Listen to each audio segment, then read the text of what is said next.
everyone, and welcome to a brand new episode of It's Our House podcast with Faz and Deez. I'm Faz and he is Deez, and I'm really excited today, mate. How are you?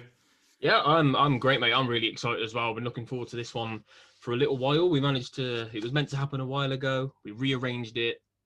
That's just maybe even more excited. Cannot wait. So today we have a man who has carved his own path in the wrestling industry. He is known mostly for his time in Impact Wrestling. However, after a 4-year hiatus, he's made a fantastic return to the industry. It's the one and only Mr. Garett Bischoff. Welcome to the show, my friend. Hey, thanks for having me, guys. Thanks for having me. And like I said, thanks for bearing with me on the schedule. No bother at all. And you've just had a wonderful dinner, haven't you? Which is even better. Yeah, my wife and I had it's a beautiful day here in Florida. So we went out, jumped on the Harley, and went for a nice little ride, and had some lunch and had a couple adult beverages, and now I'm back here at Costa de Bischoff, poolside. Love it. Hanging out. Yeah, I'm in a dining room. I know. I'm in a dining room. Making me angry. No sun for us. No sun for us. So what we'd like to do, is start off with a bit of an icebreaker, just to settle nerves, just get everyone communicating, having a bit of fun with it. What we like to ask guests really is just an open-ended question. So, if you could create your ultimate Survivor Series team of 5 wrestlers, with you included, so 4, who would you choose and why? Man, that's a tough one. It is. I knew it would be a tough one. Well, as I'm cracking another ice cold beverage, I would have to say Stone Cold. Oh yes, I'd love to have him on that team. That's for sure. Man, there's so many greats. Now, can we go anywhere? Anywhere in the world. Anywhere you want. Kurt Hennig. I would want Mr. Perfect. Beautiful. Yes. I was always a big fan of his when I was younger. Man, that's tough. Because you've got to go for like size, agility, haven't you? It's got to be a team that's going to make you win. Got to be a good, well-rounded. Exactly. Kurt Angle. Yes, great choice. He's a machine. It takes a bullet to stop him. So. And man, the last one. Who would we be going into battle with?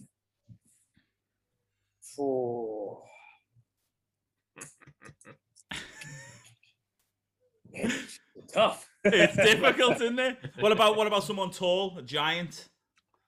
Kane, maybe.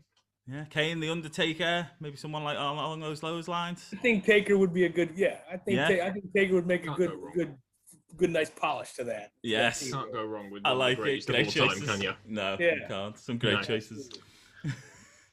Cool. No, that was fun. I like that. I knew that was going to be a tough one. There's so many to choose from, though. I could do like 10 different teams, and I still wouldn't be happy with it. Right. So let's talk about you. Talk about your career. Want to go sort of back to the start.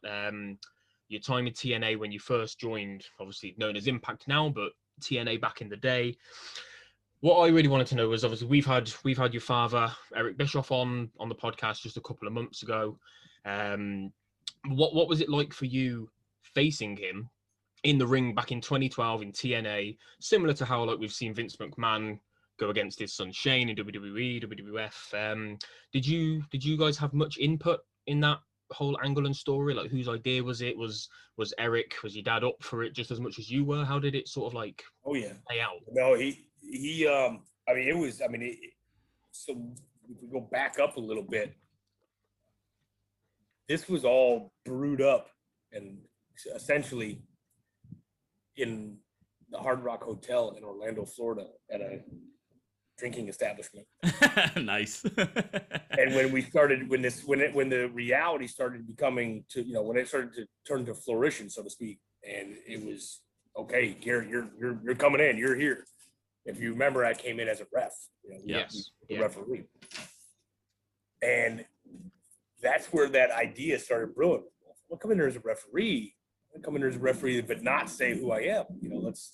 I'm not saying that was my idea solely, but that's the conversation we were having. That way, when the time comes to redo that reveal of who I am, at least we could have a cool backstory to tell, and then everybody will go, Oh, that's why everything. That's okay. You know what I mean? So it was essentially a big swerve. So we knew. We didn't know then that that's what it would turn into, but we knew it would turn into something like that. You know what I mean? And it was fun. I mean, listen, growing up, that's all. Obviously, I've wanted to be in the wrestling business my whole life. I've grown up around it. So that's one side of it. But what was more important to me is that I got the opportunity to be in the business while he was as well, so that we could work together at least once. If it only happened once, it only happened once. But I wanted that was important to me. So the fact that we got that chance and we were able to make it happen. It meant a lot, and it's definitely my most memorable part of being in the wrestling business was everything that led up to that point, and then that lockdown match in that cage. Even though he beat the living hell out of me with the kendo stick. He loves a good kendo stick, doesn't he? Yeah, damn it, man. So and then when I finally, I was able to secure that guitar and bust it over his dome. Which, by the way, my mother did not speak to either one of us for like 2 years. We didn't tell her what was going to happen. She didn't know what was going on until she was watching her husband and her son beat the living piss out of each other. So it was fun. It was a lot of fun. Yeah, it's what once in a lifetime story for yourself, isn't it? Absolutely. It's a hell of a way to like get into the business, and that to be really your first big thing is to like your dad could just be anybody. If it was me wrestling my dad in TNA, that would be obviously nothing. But for your dad to be Garett Bischoff and that to be literally your first thing, that's huge. Like obviously, when we found out that it was Garett Bischoff, we were like, okay, this is going somewhere. He's not just going to be a referee. This is going to be something. But no, it must have been crazy to just be thrown in. It was fun. I think especially, we mentioned the Shane and Vince angle before. I think obviously the massive difference, as you said, with the swerve was that we knew Shane when Shane was in the ring as the ref at the time. We knew it was Shane. I think the brilliant thing, as you said, is keeping yours under your hat. It's a brilliant long curveball, isn't it? It was, and we didn't just do it. I mean, for the first month, maybe 2, I did the same thing to the locker room. Like brilliant! I was Jackson James. And if my dad and I would pass each other backstage and in catering, there was no acknowledgement. I was really? Wow. That was everybody. There was only about 4 or 5 people that actually knew who I really was. That's brilliant. Wow. That's amazing. It was fun, and I want to do that for a couple of reasons. And people have heard me tell the story, but one was story reasons, but the more important reason, at least for me, was that it gave me at least a fighting chance to introduce myself to some of these guys, not as Bischoff's kid. Yeah. It gave me at least a small fighting chance to go, okay, he's respectful. He comes in, he's doing what he's supposed to do. He's paying his dues. He shuts up, sits in the corner, does what he's supposed to do, listens. And that's, but sometimes that stigma can override 100%. Yeah. I'm not saying it would have, but I at least wanted the chance, the opportunity to go, to make an impression on people, not as Garett Bischoff. Yeah. Especially the position that your dad was in at that time as well. It makes perfect sense. So we'll move on a little bit. Obviously, aces and eights. Doc Gallows, Devon, Mike Knox, Mr. Anderson, Kurt Angle, Samoa Joe, Sting, James Storm, Bully Ray. That's a massive amount of amazing, incredible names in such a short time that you've worked with in your career. What was it like running with those guys? And did they give you, as you said, maybe a little bit of a tough time, traveling with those veterans at the time? They were all very gracious, extremely gracious. Storm was one of the first guys to say, "Hey, kid, you want to ride with me on the road? Jump in." So he seems that type of fella. He seems like that. Yeah, we get along very good. But everybody. Samoa Joe and AJ Styles and Kazarian and Christopher Daniels and Kurt Angle and Devon and Bully and all of them. I don't have a bad thing to say about any of them. They all could have very easily been, not gracious at all. They could have taken liberties. They could have done a lot of things that they didn't. They took me under the wing. I think they understood that I was there to learn. Yeah. You know, I didn't come in there cocky and arrogant. I didn't come in there thinking that I knew everything. I came in there going, hey, you know, I'm here. I know a little bit about a little bit, but I'm a sponge. Let's Yeah. teach me. And Kurt Angle was a huge component to that. In the beginning, we had a pretty good program going on. So we were actually married to each other on house shows for quite some time. So I got my ass kicked day in and, you know, weekend in and weekend out on house shows with him. And I loved every single minute of it. Oh, you would, wouldn't you? It's Kurt Angle. Yeah. If you're gonna get your ass handed to you, you want it done by Kurt Angle. Yeah, absolutely. And he's such a good teacher. You know, he loves it. He's passionate about it, and he loves to teach. And he's not one of those guys that just beats the hell out of you because he can. Yeah, he's goes, teaching hey, you. Hey, there you go, kid. You know, you're learning. And P.S. by the way, he doesn't like you to go soft on him either. I can remember distinctly. I don't remember what town we were in. Sorry, I don't know what my dog's doing over there. What town we were in. We're in a house show and we're in the match. And I'm laying into him. And he's like, hit me. I'd hit him a little harder. You know, of course, when you're the newer guy, it's like you don't club the veterans. Hit me.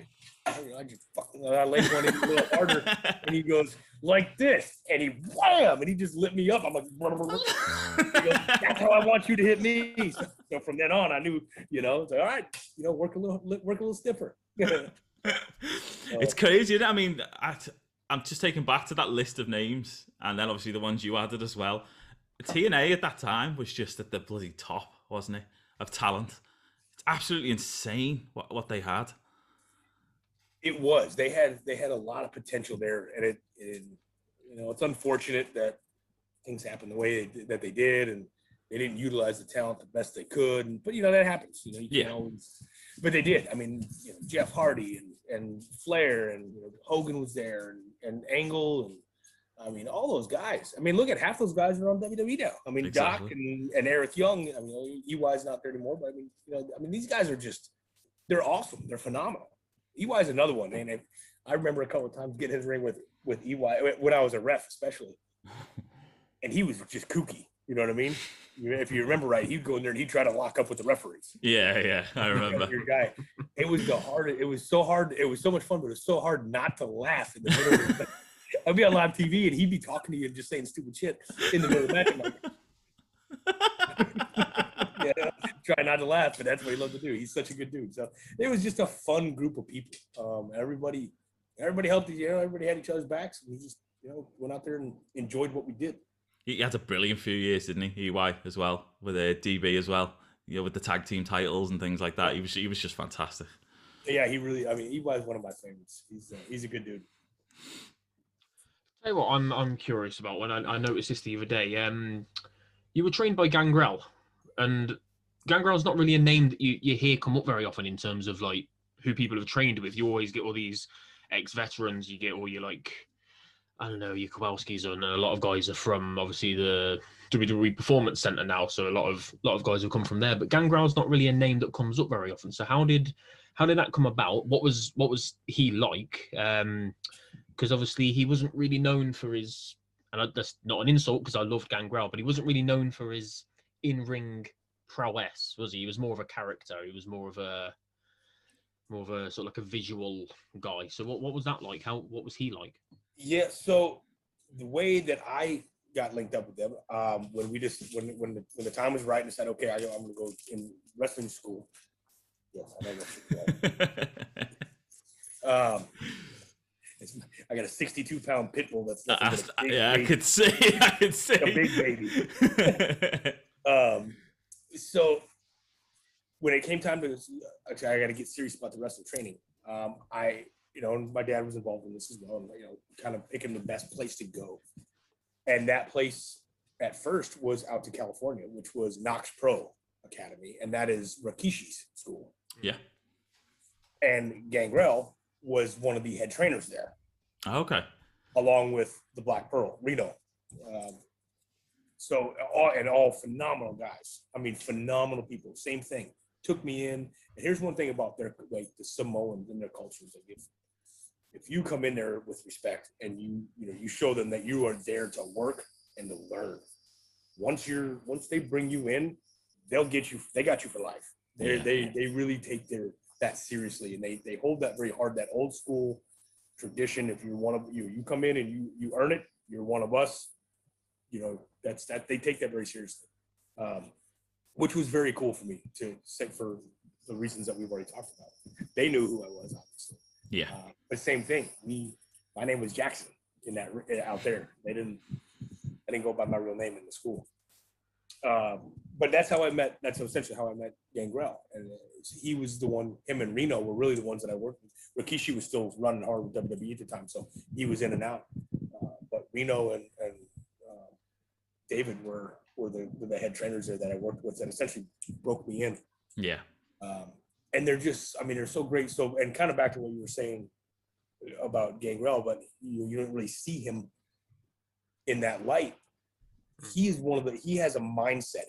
He may have never been the biggest star, so to speak. He was more of that vampire character. Yeah. But his mind and he understands how the psychology of the business works. He has more knowledge in his left hand than most people in the business today, and he loves to teach that, and he's good at teaching. So it's not all these guys are good teachers. You know what I mean? Just because you're good at doing it doesn't mean you're good at teaching others to do it, and vice versa. Yeah. Those that are not always that great at being the character on TV sometimes are the best people to do the teaching. It doesn't always go like people think it would. David has a passion for it, and he loves to teach. He has a great school back down here in Florida now. We wrestled me and Briscoe wrestled the Headbangers down there about a year ago. Brilliant. But he's a great guy, loves business, has a passion for teaching, and I was blessed to be able to have him be the one to kind of help break me in. Yeah. And we still talk. We still shoot the shit every now and then. Brilliant. I mean, there's two questions that I'd like to follow up on there. A, what was it like taking your first bump? Because this is a question I like to ask people. And was it at that time? Was it like, maybe this isn't for me, or did you really love it? And number two, did you think that obviously WWE saw that respect in Gangrel, considering they teamed him with Edge and Christian, and what they've turned out to be in the business? Yeah. So as far as the first bump goes, I remember going, ow. I got it pretty quick. I figured out how to do it very quickly. Just probably because I've been around, obviously.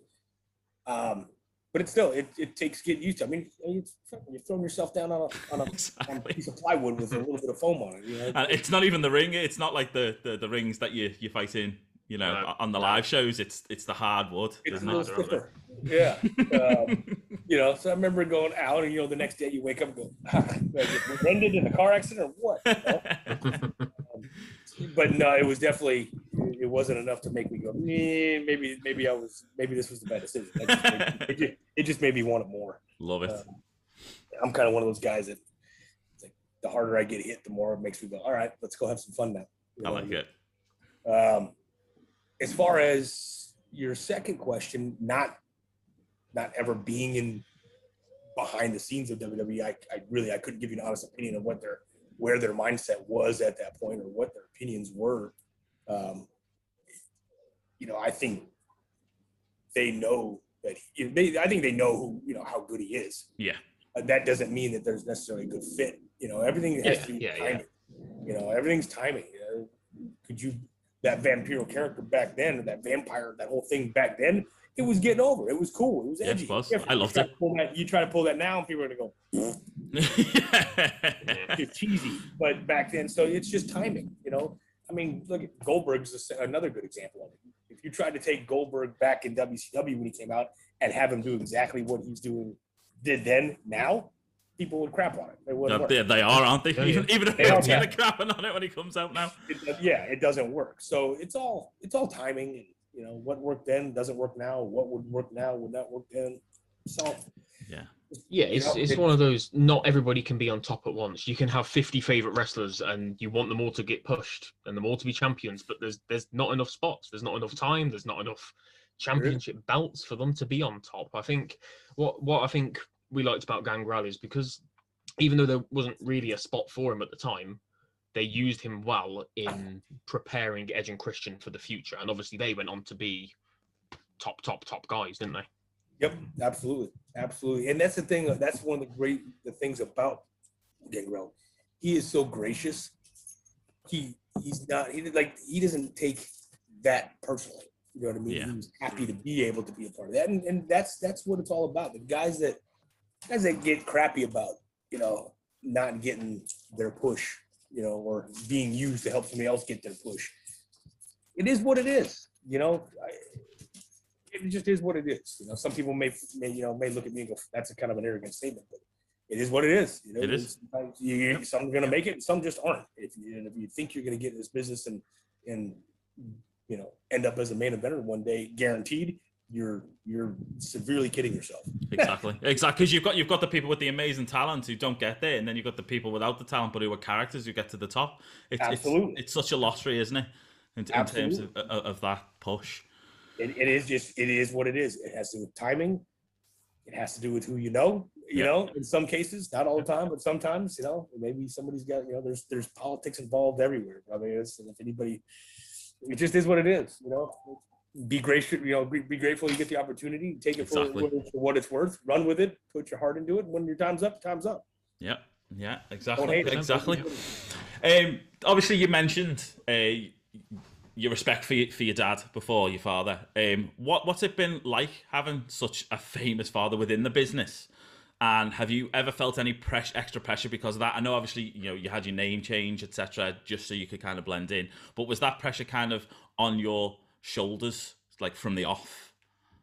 Not from the office, so to speak. I probably more for myself. I knew going into this, that I was going to have a much harder uphill climb than your average. I guess your any other big new guy, greenhorn, rookie, whatever, coming into a locker room. People were gonna, once they found out who I was, they're gonna automatically go, oh, he's only here because he's Bischoff's kid. Oh, he's only getting this push because he's Bischoff's kid. So that pressure on myself was a lot more. I knew I wanted to go out and give it my all. At least listen. I knew. I shouldn't say I knew. I had a good feeling that my time was limited. Yeah. And I was okay with that, but I was still going to go out there and give it 110%. And at least at the end of the day, when it's all done, I can say, at least I gave it 110%. Did I go as far with it as I would have liked to? No, of course not. Who doesn't want to get in this business and make it to a WrestleMania?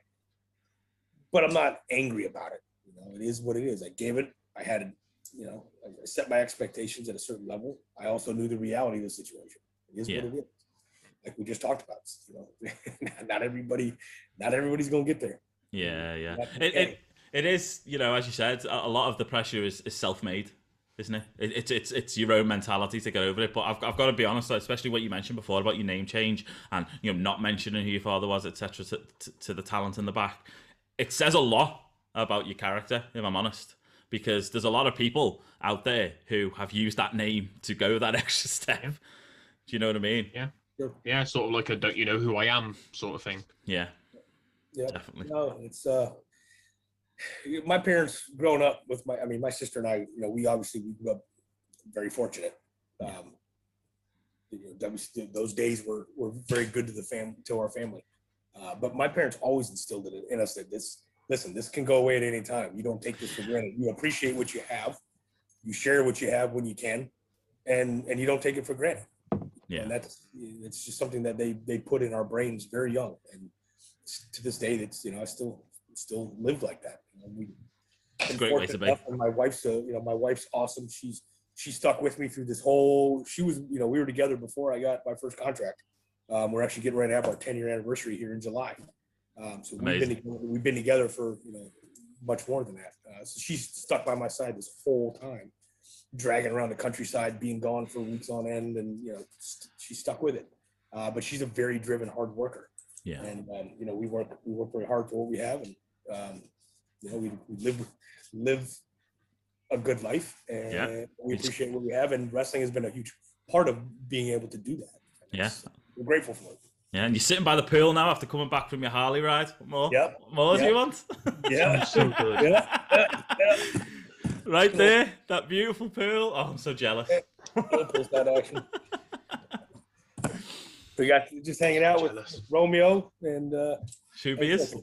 Couple cold beers. It's a beautiful day. I spent my day pulling weeds out of the garden.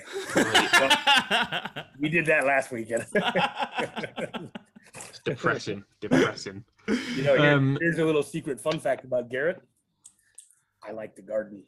Oh, nice. Yeah, There I you love go. gardening. We have a bunch of hot peppers growing. I like to grow hot peppers and exotic peppers, and we have basil and cilantro and Beautiful. all kinds of fun stuff. Very nice. I love it. I love being outside. Right, I've got sort of like a two-part question here. This is quite a recent thing. Obviously, your dad went into the Hall of Fame, WWE Hall of Fame. We'd been pushing for this for years. We'd all wanted to see him in there, especially as he'd not been with WWE for a little while. But obviously, it was a very different year, very different WrestleMania, very different Hall of Fame because of COVID, because of restrictions and all that kind of thing. So, was there ever sort of like a feeling of frustration or anger that he only got to do a few minutes speech? Was there ever any plan maybe for you to induct him?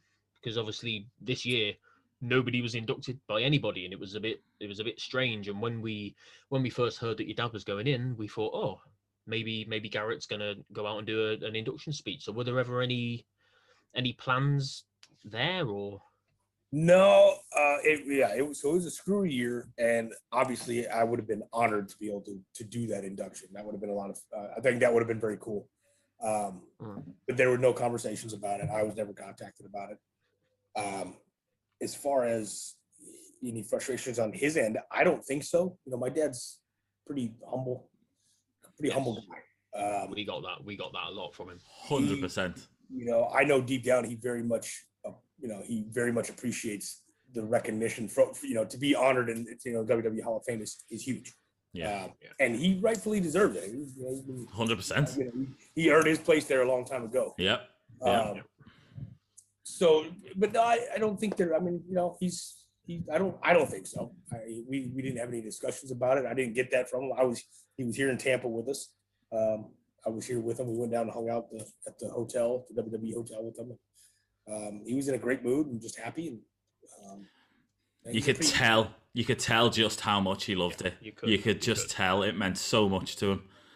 Yeah, and he'll never. I don't think he'll ever admit how much, but deep down it does. Oh, when you see Eric cry on telly, that's when you know it means something. Yeah. Do you know what? Every time I think about him going in the Hall of Fame, I think back to when we spoke to him, and right near the end, he said, "Oh, WWE are bringing their cameras out to his house, and they were going to start filming some things." And we were like, "Oh, that's really cool." And we had no idea. We didn't even think for a second that it could be anything to do with the Hall of Fame. So it was such a cool moment to see him go in, because like I say, I really wanted to see him go in. So I've got a second part to that question, still sort of around WWE. Obviously, Eric, very much known for his time with WCW, but also probably equally, if a little bit less, his time with WWE. Obviously, you being his son, was there ever any discussions about maybe you going and doing any work for WWE, any extra work? Is there a reason you didn't maybe go there with him, or did he ever try to get you a job there or anything like that? No. So when he was there in and out, I wasn't ready at the time. I was still super, I wasn't anywhere near ready. And then he was at TNA, so obviously my time was there. Yeah. By the time my last contract ended with Impact, I think I was probably 30, 31 years old when that happened. And at the time, it wouldn't have been a good fit. Yeah. I would have had to basically start over again. Yeah. And which is fine. But at 31 years old, newly married, you've got to carry on with the momentum you've got, haven't you? Rather than let it fall off. It was. I had a choice, and I'm not saying I even had it's not like WWE was like, hey, come on if you want. It's not like that. I never even really pursued it too much. But I knew that I knew that that's when I would have had it done. And I was at a crossroads. I got to kind of make a decision. Like, do I want to put her through this for another 6 or 8 years with no guarantees? You know, if I go to if I go to NXT or the training or the performance center, you know, can we? You know, we got bills to pay. We got there's shit going on here that we got to do and pay for. Newly married, and it just wasn't right. I just wasn't a right fit at that age. You know, if I would have been 21 years old, 10 years earlier, maybe it would have been different. 31 with no guarantees, you know, 6 concussions under my belt already. Yeah. I just no, it makes sense. Just wasn't. I just made the decision then, like, okay, I had my opportunity, I had fun. This has been great, but maybe it's this is as far as it's gonna go. Yeah. It was a little bit of a hard pill to swallow, obviously. I felt like I was kind of just really getting started and get going, but like I said, it is what it is. Yeah, you've got to balance in it, haven't you? As you said, if you're a single man, you haven't got those responsibilities, you haven't got those thoughts. You can't make that leap. You can let's give it a consideration, but you've got to think about the full picture, haven't you? Yep. So it's been funny. I still do the indie circuits now and then. Yeah. Like I said, I had a match. I was just up in Melbourne, Florida last night for Atomic Revolutionary Wrestling. Sin Bodhi. You guys know Sin? No. To be honest, no. Oh man, Sin's awesome. He's been around forever. Kizarny. Oh, right, yeah. We'll have to reach out, see if we can get the details from you. We'll have a chat with him. He's a creepy clown, and I hate clowns. Yeah. Let's get him on. We'll get him on. I mean, the thing, like you say, the thing with WWE is it's not for everyone. We've had guys on that have been with, like, we had Rep Titus from Ring of Honor on, and he's been there for like 17 years. He's had opportunities to do other things and go to Impact and go wherever else, and it's just doesn't want to. It's not always for everyone. There's that element of risk when you go to WWE, isn't there? We've seen it over the years. Guys go there, they don't get used, they get wasted, they talk shit about the company once they leave, and I think that sort of, it's put people off, really, hasn't it, over the years? Yeah, and I've heard the same stories. Obviously, like I said, I've never been there, so I've never experienced it firsthand. But it's, I do know that once you sign there, they own you. They own your ass and your soul, and it's theirs to do whatever they want with for the next, remainder of the contract. And it's you got to be ready, and it's not just you. If you're married or you have a family, your family has to be prepared for that as well. Exactly. They run you hard. They do, especially when the world tours and stuff are on. You're non-stop, are you? Yeah. So, as a former TNA guy, you must be really happy to see how Impact have been over the last, 2 years. They've been really on fire. But a lot of people have been quite critical in terms of the relationship that they're forming with AEW, especially with Kenny Omega and, taking the title. It hasn't really been spoken about since.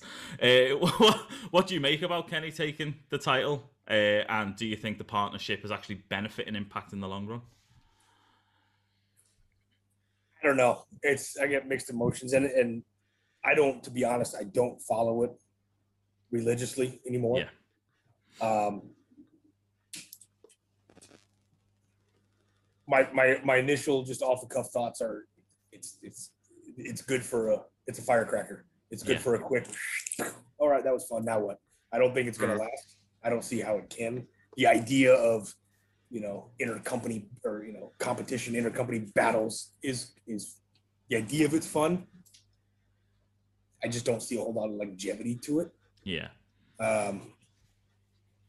But I could be wrong. Who knows? Well, the thing I said, it would make more sense if maybe like once or twice a year they do like a Survivor Series type pay-per-view, and that's how you do your crossover. But having these challenges just all the time, who I don't see who's benefiting. I think it just muddies the waters. Yeah.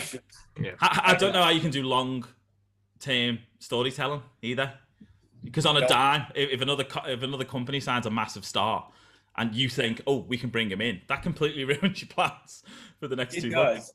Yeah, it does. And this is one of my biggest beefs with all this stuff these days. Yes, the cat's out of the bag. The illusion of professional wrestling is not what it used to be. Yeah. Everybody's just everybody's smartened up to everything nowadays. But that doesn't mean that you still can't try. Exactly. It doesn't mean that you still, for 1 hour, 2 hours a night, still try your damnedest to make people believe that, oh shit, maybe that wasn't supposed to happen. Maybe that wasn't supposed to go that way. If you can still figure out how to keep people on edge, then it still allows you to check out of reality for just a minute. Yeah. And get lost in the magic. Yeah. By doing that crap, it just kills all of that. Exactly. In my opinion. That's just my opinion. But by doing that, integrating everybody and putting everybody, it just doesn't sit. I just don't get it. No, I'm with you. It's my opinion. I have plenty of arguments on Twitter about it, so I'm with you. Yep.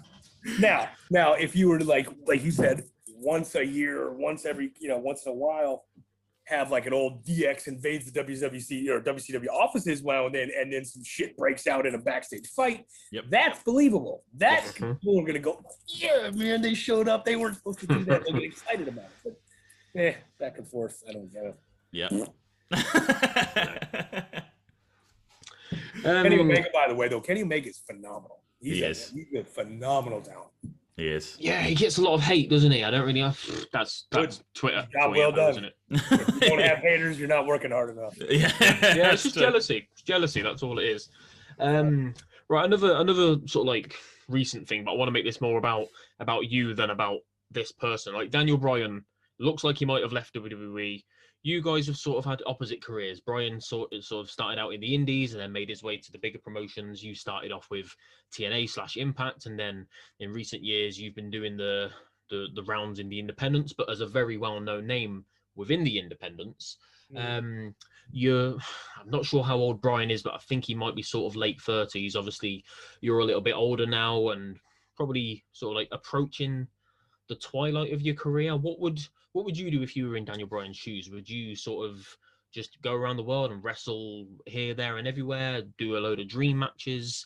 And I think my other question is there any chance that we could see you versus Daniel Bryan if he has left WWE? Well, it would be an honor to be able to get in the ring with someone. Because that's what we want. That's what we want to see. Yeah, that would be. I've never met Daniel, to be honest with you, we've never met. But I obviously I know very well who he is and watched a lot of his matches. And he is he's a phenomenal athlete, and that would be an honor to be able to jump in the ring with him and work with him. If that day comes, and I will definitely not turn that down. Yeah, definitely not.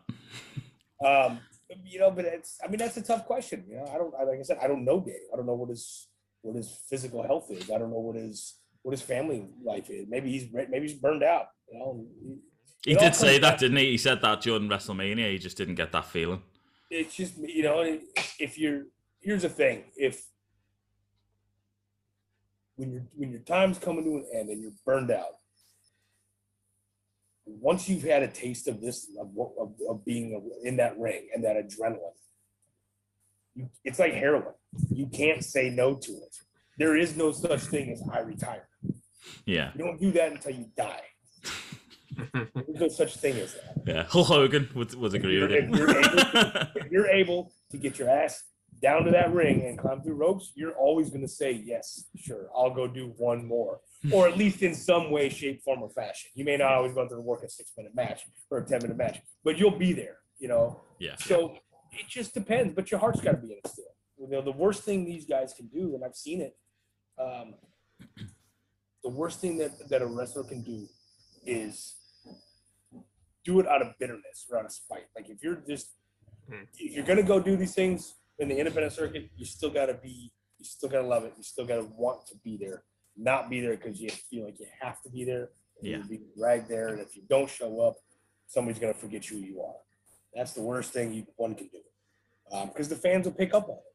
Yeah. When they show up, they're excited to meet their favorite person, and you're just sitting there like, yeah, whatever. All right, next. You know what I mean? You can't do that. It kills the illusion. Yeah. So when that time comes, if and I tell myself this, and I've came close to a few times. Like I wake up and I really don't want to go do this. I just want to stay home. I want to jump on. I want to go on a boat. I want to go do something. I want to hang out with my wife. I don't want to go do this. But then you sit back and you go, you know what? There's people getting in their cars right now are taking off of work right now, or taking their kids out of school right now, you know, or spending money that they earn, you know, that they've saved up for, to come see me. Yeah. And our you know, and see everybody else at this show. And that means something. You know, that means something. So if you're going to do it, then do it. You owe it to them to do that. If and if the time comes where you don't want to do it anymore, that's okay too. Yeah. But just be done with it. You can't ride both worlds. No, you can't. There's a question I want to ask, obviously, because what's it like standing in that ring and hearing like people chanting your name? What is that feeling like? Is it really indescribable? Is it an indescribable feeling? Yeah, I mean, I can't. It's like it's undescribable. Because even sitting here, I'm getting goosebumps just thinking about being in that ring. So I couldn't imagine what it's like standing there. It's like, you know, picture your, you know, I don't know. Remember the first time you turned 18 and you're able to go into an adult entertainment bar. That feeling you get when you walk in at first, and it's like, whoa, what is this? Okay, now multiply that times 100, and that's what it feels like. Oh, well, yeah, we got to get in the ring, dude. We've got to get. I'll tell you what. I'll tell you what. That just makes me wonder. Like, what? Obviously, you've been back wrestling again recently after what happened last year.